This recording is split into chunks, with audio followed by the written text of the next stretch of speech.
Good morning, all of you. Today we will study about the features of the Indian Constitution.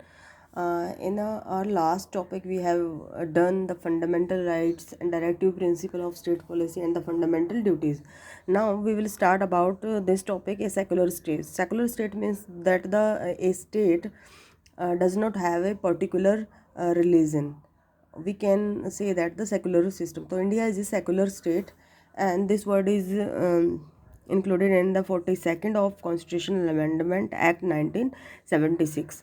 So in India there is not an official religion of the Indian state.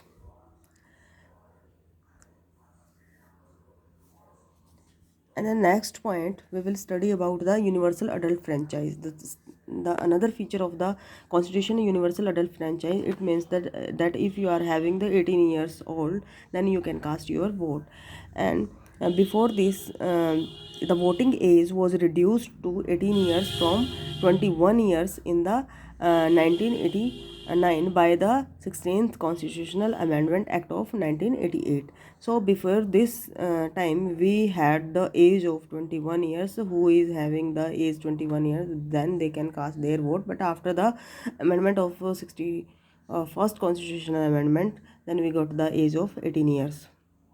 The next, so universal adult franchise. India is having the universal adult franchise.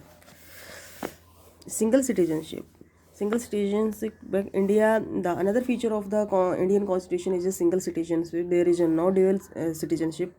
That it means that we are the Indian, and we are not having the state citizenship like in the USA, having the dual citizenship. We can say that the for example, uh, a person who is having the USA citizenship, and the state wise you are living in the New York, that it means that you are a uh, having a citizenship of New York also. So state wise you are having the citizenship, or the country wise you are having the citizenship. So there are no provision of dual citizenship in India. So we are having the single citizenship in India. The next one is independent bodies. Yes, we are having the election commission, that is independent body. Legislature, executive and judicial, they are having the separate power. They are having the another um, powers, central and the state, the division of the power in the central and the state wise. The next one is a local government. We are having the local government, or they are having their own power.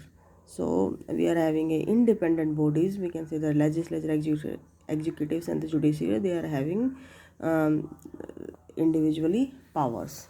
The next one is the emergency provisions. It is a long topic, the emergency provisions.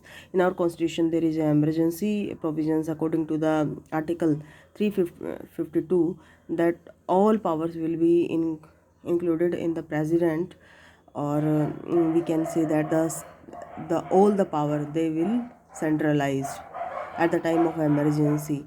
Emergency means a national emergency, state emergency, and the financial emergency. If you are having related to the monetary fund, then it means that our country is going to be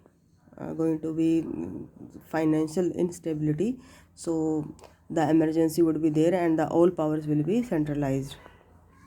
The next one is a state emergency, if there is a riots. And the other one, the weapons with the fights with the weapons. And other one, that it means all the powers will go to the president. And the national emergency, the internal aggressions and the armed rebellions, if they will like this, then the all powers will go to the presidents. So there is a emergency provisions also. The next one we will study tomorrow. So till then, bye.